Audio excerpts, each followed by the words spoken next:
संकट, समस्याएं, कठिनाइयां, ये तो हर एक के जीवन में आते हैं। अधिकतर बार ऐसा होता है कि मनुष्य के जीवन में जब कोई संकट आता है तो वो वहीं भयभीत हो जाता है, चिंतित हो जाता है, निराश हो जाता है। किंतु यदि मैं आपको सत्य बताऊं तो हमारे व्यक्तित्व के विकास के लिए, हमें लक्ष्य तक पहुंचाने के लिए ये संकट, ये समस्याएं, ये अत्यंत महत्वपूर्ण है।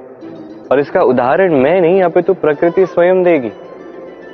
अब स्वयं कभी धरती माता को देख लीजिए। धरती माता सूर्य का ताप सहती है, क्यों? ताकि धरती पर जो जल है वो वाष्प बनकर ऊपर जाए, मेघ बने और धरती पर पुनः एक बार वर्षा करे, नया जीवन दान दे। वही बात कीजिए पतझड़ की, तो वृक्ष को देखिए। पतझड़ की इस ऋतु में सारे पत्ते झड़ जाते हैं, तत्पश्चात उस वृक्ष पे होता है नवनिर्माण, नए पत्ते आते हैं, वो वृक्ष पुनः खिल उठता है, लहलहा उठता है। ऐसे ही आपके जीवन में संकट, कठिनाइयां, समस्याएं ये तो आते ही रहेंगे।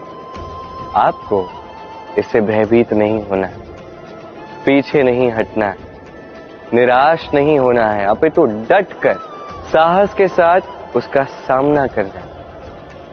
ये करना आप सीख जाएंगे तो आप स्वयं देखेंगे कि यही संकट, यही समस्याएं, यही कठिनाइयां आपको बल प्रदान करें। आइए और मेरे साथ प्रेम से कहिए, राधे राधे। जब हम जीवन में अपने लक्ष्य की ओर अग्रसर होते हैं तो कई सारे लोग हमें सलाह देते हैं कि आप ये कीजिए, आपको वो करना चाहिए, आपको उस आदर्श व्यक्ति की भांति उस मार्ग पे चलना चाहिए। हमें अच्छा लगता है, हम उसका अनुसरण करने लगते हैं, क्योंकि उस मार्ग पे 1 अथवा 10 लोग चल के अपने लक्ष्य को प्राप्त कर चुके हैं। अब उन लोगों को उस मार्ग पे चल के लक्ष्य की प्राप्ति हुई, क्या इसका अर्थ यह भी है कि हमें भी अवश्य होगी? आवश्यक नहीं। मैं आपसे सरल सा प्रश्न पूछता, क्या वो आदर्श व्यक्ति आप हैं? नहीं, वो व्यक्ति कोई और है, जिसकी अपनी सोच है, अपनी विचारधारा है, अपने कर्म है, अपने अनुभव है, अपने गुण, अपने अवगुण है, उनकी अपनी एक यात्रा है, अपना लक्ष्य है। वो आप नहीं। बात की जाए यदि आपकी, तो आपके विषय में सबसे अधिक कौन जानता है? आपकी यात्रा, आपके लक्ष्य के विषय में, आपकी सोच, आपकी विचारधारा, आपके कर्म के विषय में, आपकी कामना के विषय में, आपके अनुभवों के विषय में, इन सब के विषय में सबसे अधिक यदि कोई जानता है तो वो है स्वयं आप। तो अपने जीवन में किस मार्ग को चुनना है और कैसे आगे बढ़ना है, ये चयन भी श्रेष्ठ होगा यदि आप ही के हाथ में हो। आप अपने जीवन का आकलन कीजिए, समझिए और अपने लक्ष्य को जाकर प्राप्त कर लीजिए। कुछ इस प्रकार उदाहरण इस संसार के समक्ष प्रस्तुत कीजिए कि भीड़ आपके मार्ग पर चलने के लिए आतुर हो जाए। आइए और मेरे साथ प्रेम से कहिएगा, राधे राधे। कभी जब भवंडर आता है, आंधी तूफान आता है, तब देखिए ये कितना बड़ा स्वर करता है, कितना बड़ा नाद करता है, विध्वंस मचा देता है। जब बाढ़ आती है तब कितना बड़ा स्वर करती है, कितना बड़ा नाद करती है, किनारों को तोड़ के रख देती है। वहीं किसी वृक्ष को देखिए, शांति से खड़ा रहता है, मौन, और अपना कर्म करता है, छाया देता है, फल देता है, कोई बड़ा स्वर नहीं, कोई नाद नहीं। नदी की बात की जाए तो नदी जो बहती है, खेतों को सींचती है, वनस्पतियों को प्राण देती है, हमें पीने के लिए जल देती है, इतना महान कार्य करती है, कोई बड़ा स्वर नहीं, कोई बड़ा नाद नहीं। ये सीख है। इस संसार में जो भी महान कार्य करते हैं मौन होकर अपना कर्म करते जाते हैं, क्योंकि उन्हें पता है महत्व स्वर का नहीं कर्म का। और जो रुद्र का साथ देते हैं, नाद करते हैं, वो केवल विध्वंस मचाते हैं। आप मौन रहकर कर्म करते करते महान बनना चाहते हैं या रुद्र का साथ देकर केवल विध्वंस मचाना चाहते हैं? निर्णय आपका है। आइए और मेरे साथ प्रेम से कहिएगा, राधे राधे। आप जीवन में क्या बनेंगे, ये आपके परिश्रम, आपके निरंतर प्रयास और आपकी चुनी हुई दिशा पर ही निर्भर नहीं करता। ये निर्भर करता है आपकी संगति पे भी। इस संगति जो अत्यंत महत्वपूर्ण होती है। प्रकृति भी हमें यही सिखाती है एक उदाहरण द्वारा। यदि ये मैं आपको बताऊं तो किसी हवा के झोंके को देखिए। एक हवा का झोंका जब किसी पुष्प को स्पर्श कर जाता है तो वो भी सुगंधित हो जाता है। यही हवा का झोंका जब किसी नाली के ऊपर से बहता है तो वो भी सुरभिहीन हो जाता है। ये संगति ही है जो मनुष्य को कहां से कहां पहुंचा सकती है, आपको पता भी नहीं चलेगा। ये संगति का प्रभाव ही है जहां चने के साथ घुन भी पिस जाता है। ये संगति का प्रभाव ही है जहां एक साधारण सा पत्थर स्वर्ण के साथ मिल जाता है और वो भी रत्न बन जाता है। तो इस संगति का विशेष ध्यान रखिए। अब किससे मिलते हैं, क्या बात करते हैं, क्या सीखते हैं, उनका आपकी ऊर्जा पर क्या प्रभाव पड़ता है, सब देखिए और मेरे साथ प्रेम से कहिएगा, राधे राधे। प्रकाश किसमें होता है? सूर्य। शीतलता किसमें होती? चंद्रमा। अब यदि सूर्य में प्रकाश ही ना हो तो क्या होगा? अंधकार। यदि चंद्रमा में शीतलता ही ना हो तो क्या होगा? महा अंधकार। सब कुछ भीतर, अच्छाई और सच्चाई हर एक मनुष्य के मन के भीतर है ही है। यदि ये नहीं तो समझिए कुछ भी नहीं। जैसे एक दिया जो जलता है, प्रकाश फैलाता है, अंधकार में हमारा मार्गदर्शन करता है। क्यों जलता है? क्योंकि इसके भीतर एक बाती है जो जलती है। बाती क्यों जलती है? क्योंकि उसके भीतर घी है जो उस बाती को जलाए रखता है।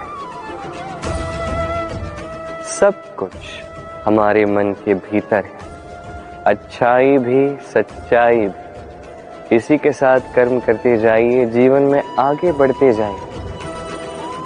समस्त जीवन प्रकाशमय होगा।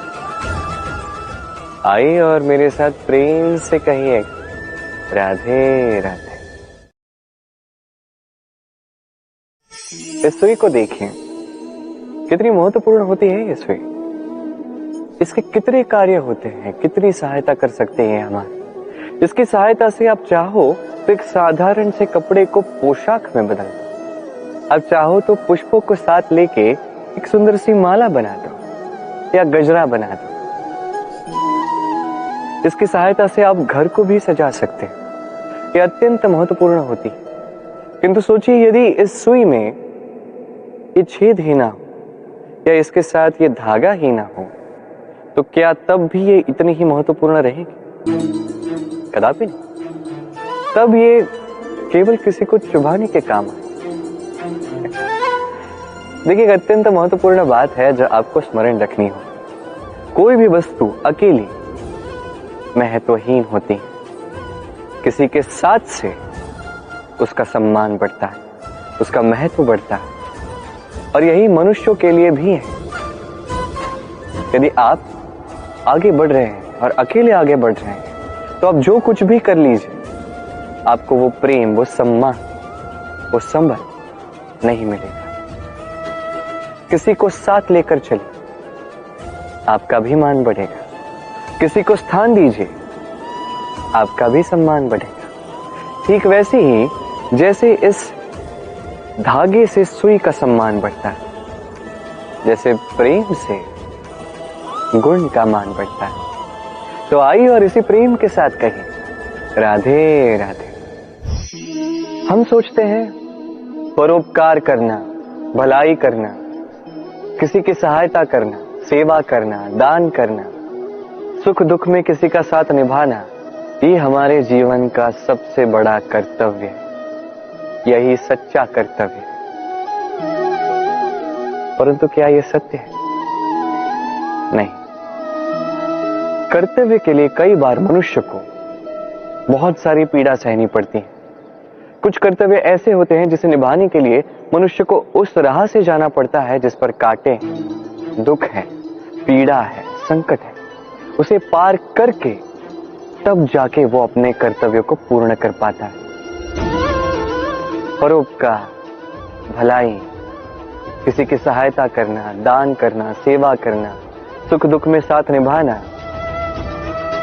ये कर्तव्य नहीं है, ये तो आनंद है। क्योंकि इससे आप ही का जीवन और अच्छा होगा, आप ही को और सुख मिलेगा, आप ही का स्वास्थ्य और अच्छा होगा, आप ही को जीवन में और अच्छे अच्छे लोग मिलेंगे। और सबसे अधिक यदि ये कुछ बढ़ाता है तो वो है प्रेम। तो इसे कर्तव्य मत समझिए, ये तो बस वो मार्ग है जिस पर अग्रसर होके आप अपने जीवन को अत्यंत सुंदर बना सकते हैं। तो आप यही कीजिए और मेरे साथ प्रेम से कहिए राधे राधे।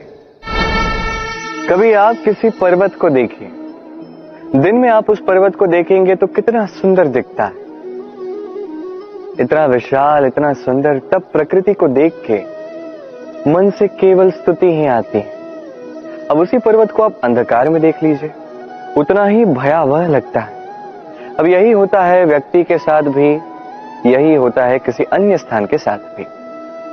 अब इसका कारण क्या है?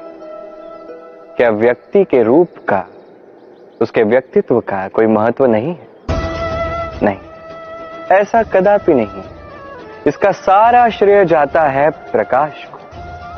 ये प्रकाश ही है जो आपके गुणों को, आपके व्यक्तित्व को, आपके रूप को निखार के संसार के समक्ष लाता है। तो आप भी अंधकार से प्रकाश की ओर अग्रसर हो जाइए, उन लोगों की ओर अग्रसर हो जाइए, उन दिशाओं में अग्रसर हो जाइए जो आपके भीतर के गुणों को, आपके व्यक्तित्व को संसार के समक्ष ला सके। यदि आप ये करते हैं तो आप जीवन भर सुखी रहेंगे। आइए और मेरे साथ प्रेम से कहिएगा राधे राधे। आप कभी सूर्य के प्रकाश को अपने हाथ में, अपनी मुट्ठी में थाम के रखने का प्रयास कर चुके हैं? आपको तो पता ही होगा कि यह संभव नहीं। अब जल को कभी बांध के रखने का प्रयास कीजिए, वो भी संभव नहीं। परंतु जब यही सूर्य का प्रकाश, ये ताप धरती पर आता है तो धरती क्या करती है? इसे सभी वनस्पतियों में बांट देती है, उनके विकास में सहायक बनती है, और इसीलिए ये धरती पूजी जाती है। इसे धरती माता हम कहते हैं। ऐसे ही चंद्रमा रात्रि में जब चमकता है, अपनी रोशनी फैलाता है, तो एक राही को, एक पथिक को उसका राह दिखाता है। इसलिए चंद्रमा देवता कहलाता है। इसी प्रकार आप भी कभी प्रकृति को बांध के रखने का प्रयास मत कीजिए, इसे सहेज के रखना सीखिए, इसे बांटना सीख जाइए, ठीक प्रेम की भांति। इस प्रेम को कभी भी मुट्ठी में बंद करने का प्रयास मत कीजिए, बल्कि इसे खुले हाथ से बांटना सीख जाइए। ये यदि आप सीख गए तो स्वयं को प्रसन्न रखना भी सीख जाएंगे, दूसरों को प्रसन्न रखना भी सीख जाएंगे। आइए और इसी प्रेम के साथ कहिए राधे राधे। दुख क्या है? भय क्या है? इसे कुछ इस प्रकार समझिए, जीवन में जब भी आप कुछ प्राप्त कर लेते हैं, उसे खो देने का भय उसी के साथ आ जाता है। जैसे आपने धन अर्जित कर लिया, धन को खोने का भय उसी के साथ आ जाता है। संपत्ति बना ली, लुट जाने का भय साथ ही आ जाता है। अब ये जीवन के साथ भी होता है। जैसे ही आप जन्म लेते हैं, मृत्यु का भय उसी के साथ आ जाता है। जन्म नहीं हुआ तो मृत्यु कैसे होगी? मृत्यु का भय कहां से आएगा। अब ये भय क्या करता है आपको समझाता हूं। ये भय यदि मन में होगा, यदि जीवन में होगा, तो जो भी आप प्राप्त कर लो, सुख, संपत्ति, सुविधाएं, धन, इसे पाने का एक आनंद होता है, इसके साथ जीने का एक आनंद होता है। ये भय उस आनंद को आपसे छीन लेता है। मान लीजिए कल आपकी मृत्यु होने वाली है। अब कल की मृत्यु का भय आज ही मन में है, तो ये भय आज का सुख, आज की शांति आपसे छीन लेगा। भय यही करता है। तो स्मरण रखिएगा, भय का साथ जो है वो त्याग दीजिए। जीवन जीने का जो सुख है वो सदैव साथ रहेगा। आइए और मेरे साथ प्रेम से कहिए, राधे राधे।